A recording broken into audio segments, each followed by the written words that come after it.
ഇന്നത്തെ വീക്കെൻഡ് എപ്പിസോഡിൽ അനീഷിന്റെയും ആദിലയുടെയും വിഷയം നമ്മുടെ ലാലേട്ടൻ കൈകാര്യം ചെയ്ത രീതി അല്ലെങ്കിൽ ബിഗ് ബോസ് ടീം കൈകാര്യം ചെയ്ത രീതി വളരെയധികം വിഷമം തോന്നിപ്പിക്കുന്നതായിരുന്നു. കാരണം കുറച്ചും കൂടി അഗ്രസീവായിട്ട് ആദിലെ വഴക്ക് പറയുന്നതായിരുന്നു, അല്ലെങ്കിൽ ആദിലയുടെ ഓരോ ഇതിനെയും ക്രോസ് ചെയ്ത് കൃത്യമായി അതിലെ എക്സ്പോസ് ചെയ്യുന്നതായിരുന്നു പ്രതീക്ഷിച്ചത്. പകരം ജസ്റ്റ് തലോടി വിടുന്ന ഒരു പരിപാടിയാണ് ലാലേട്ടന്റെ ഭാഗത്തുനിന്ന് ഉണ്ടായത്. ആദില തന്നെ കൃത്യമായി പറയുന്നുണ്ട് അനീഷിനെ ഇടിച്ചു എന്ന്, ഇന്റൻഷനലി ഇടിച്ചു എന്നുള്ളത് ലാലേട്ടൻ രണ്ടാമത്തെ വാക്കുകളിൽ നിന്നും വ്യക്തമായിരുന്നു. എങ്ങനെ ഓൺ സ്പോട്ട് ഉണ്ടായിരുന്ന റിയാക്ഷൻ അല്ല, പകരം ആലോചിച്ചെടുത്തതിന് ശേഷം ഇടിച്ചതാണ്. സോ അവിടെ ഒരു ഇന്റൻഷനലി ഫിസിക്കൽ അസോൾട്ട് കൃത്യമായി നടന്നു എന്നുള്ളത് ആദില തന്നെ സമ്മതിക്കുന്നുണ്ട്. പക്ഷേ ബിഗ് ബോസിന്റെ ഭാഗത്തുനിന്നോ നമ്മുടെ ലാലേട്ടന്റെ ഭാഗത്തുനിന്നോ ഒരു തരത്തിലുള്ള നടപടിയും ഈ ഒരു കേസിൽ ഉണ്ടായിട്ടില്ല. അതോടൊപ്പം തന്നെ അനീഷിന് നീതി കിട്ടിയില്ല എന്ന് പറയേണ്ടി വരും. അറ്റ്ലീസ്റ്റ് ഒരു 2 ആഴ്ചത്തെ നോമിനേഷനിലെങ്കിലും ഇടാമായിരുന്നു, ഉണ്ടായിട്ടില്ല. സോ അൺഫെയർ ആയിരുന്നു എന്ന് പറയാം.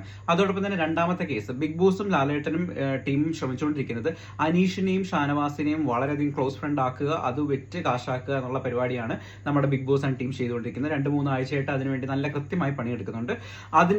അതിൽ വേണ്ടിയിട്ട് ഫോഴ്സ് ചെയ്ത് അനീഷിനെ അതിൽ പെടുത്തി കളയുകയാണ് ചെയ്യുന്നത്. പക്ഷേ അനീഷിന്റെ ഉള്ളിൽ നിന്ന് അത്തരത്തിലുള്ള ഒരു ഫ്രണ്ട്ഷിപ്പ് ജനറേറ്റ് ചെയ്യുന്നുണ്ടോ എന്ന് വെച്ച് കഴിഞ്ഞാൽ സംശയം തന്നെയാണ്. അതോടൊപ്പം തന്നെ അനീഷ് ഒറ്റയ്ക്ക് കളിക്കുന്നതായിരിക്കും അനീഷിന് ഏറ്റവും നല്ലതെന്നും എനിക്ക് തോന്നിയിട്ടുണ്ട്. അതോടൊപ്പം തന്നെ മൂന്നാമത്തെ കാര്യം അൺഫെയർ എവിക്ഷനെ പറ്റി. ജിഷിനും അഭിലാഷും ഇന്ന് ഔട്ടായത് തീർച്ചയായിട്ടും അൺഫെയർ എവിക്ഷൻ ആണ്. കാരണം ലക്ഷ്മി, സാബുമാനുള്ള പോലുള്ള ഹൗസിൽ ആക്റ്റീവ് അല്ലാതെ നിൽക്കുന്ന കണ്ടസ്റ്റൻസ് ഇപ്പോഴും നിലനിൽക്കുമ്പോൾ കുറച്ചും കൂടി ആക്റ്റീവ് ആയിട്ടുള്ള ഇവർ ഔട്ടായത് അൺഫെയർ എവിക്ഷൻ ആണ്. ലക്ഷ്മിക്ക് സപ്പോർട്ട് വന്നിരിക്കുന്നത് റിയാസിന്റെയും നമ്മുടെ ശോഭയും ചെന്ന് LGBT കമ്മ്യൂണിറ്റിയുടെ ആ ഇതിലുണ്ടായ ഒരു സപ്പോർട്ട് കൊണ്ട് മാത്രമാണ് ഇപ്പോൾ വെളിയിൽ ലക്ഷ്മിക്ക് സപ്പോർട്ട് ഉണ്ടായിരിക്കുന്നത്.